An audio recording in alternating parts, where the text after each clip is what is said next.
And so let's talk about expanding the court, packing the court. That's very controversial. People on both sides of the political spectrum have, there's overlap, there's disagreement. It's not quite, doesn't fall neatly along the political spectrum. So what's your hot take? So, basically, court packing was tried by Franklin Roosevelt in 1937. It failed, but most people think it shifted the court kind of indirectly.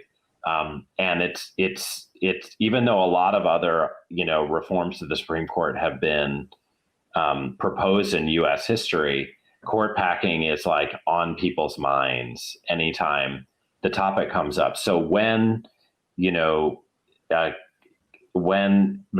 acted to deprive the Democrats of their seat, people began to talk about court packing again after 60 years, 70 years. The idea was that the court had to be unstolen, and that would be done by appointing extra justices once the Democrats were in power.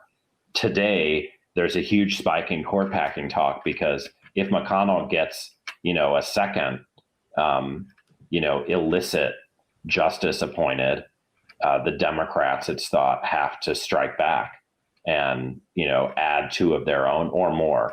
Now, it's very divisive for a few reasons. One is that the number of justices, 9, has been stable since the 19th century.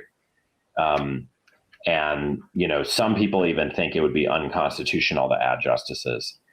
There's also a risk, if you think power will change hands, that it will start this escalatory cycle and, soon we'll have hundreds of justices. That's actually happened in Poland. And so some people think it's, would lead to Armageddon. Now, we're already in Armageddon in a sense, so it's not clear that matters that much. My take is that, court packing changes who's on the court, but not the power of the court. And so I think we should consider other approaches to the court that aren't just about getting our friends on it and letting them rule us instead of the right. Because I think we should rule ourselves in a democracy. So, some proposals that work that way would include what's called jurisdiction stripping. So the idea of jurisdiction stripping is that when you pass HR 1 or the Green New Deal, you say this is not reviewable in the Supreme Court or the federal judiciary. You disallow the courts from the ability to hear cases on certain topics. There's also a proposal to make the justices work by a supermajority rule rather than a majority rule like 6-3 or 7-2. And the idea there is that when something's flagrantly unconstitutional and 8 or 9 justices can agree that it is, Democrats and Republicans, they can overturn the law. But when not that many agree, then the law stands.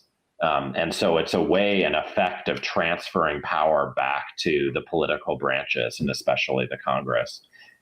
There are other such fixes, but those are the ones I favor. That they're about kind of shifting power away from the court rather than changing who the personnel are on the court. And so how would that be achieved? How quickly could that happen? What are all the all of these would require statutes. So to court pack, you'd have to pass a law that expanded the Supreme Court, and then you'd have to nominate and confirm each new justice. Can you say that again? Sorry, you cut out for a second. For court packing, you'd have to first pass a law, both houses of Congress, presidential signature, saying that the Supreme Court is now X justices, 11, 13, 100. And then for each vacancy, you'd have to have the president nominate a new judge and confirm that person in the Senate. Very laborious. The other,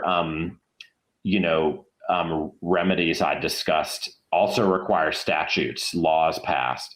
In the case of jurisdiction stripping, you don't need to pass a new law. You just, whenever you pass a law about something you want, like HR 1 for democracy or the Green New Deal or whatever, you just add to that law provisions that forbid the Supreme Court or the federal judiciary from hearing constitutional challenges.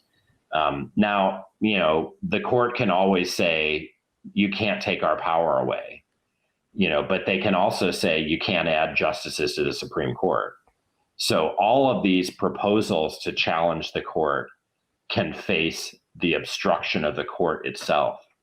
And so we'd have to get into a lot of detail, like which of these might work better, which would be less easy for the court itself to disallow, which might be less risky if the Republicans get back into power. I mentioned that court packing, the risk is that they'll just pack again when they're in power and put their people on. And suddenly we're in a situation where every election, the Supreme Court expands. Some of those other reforms I mentioned seem not to have that same risk, because if the court is less powerful, then we fight less about it. And we don't have national soul searching and debate about every justice, which is my dream. What if we actually talked about policy rather than which lawyers are going to serve on this council of elders to take the place of democracy? Right. Yeah. And you say that as a lawyer, right? I went to law school. Yeah. As a jurist. As a jurist, I say that juristocracy is bad. Right. Democracy is good. Yeah. It's interesting. Did you, that so many people who studied the law are so, you guys seem to have a kind of tortured relationship with it. Well, no, I mean, most lawyers love the Supreme Court, and they love, rule of the country via the legal profession. But right. No wonder. I mean, that's saying they love ruling them, exercising the power to rule themselves. Yeah, I guess leftists, I should say. Oh, leftists. Yeah. No, I think leftists have always had a serious quandary about the legal profession, which has generally been, pretty conservative unless you piss it off.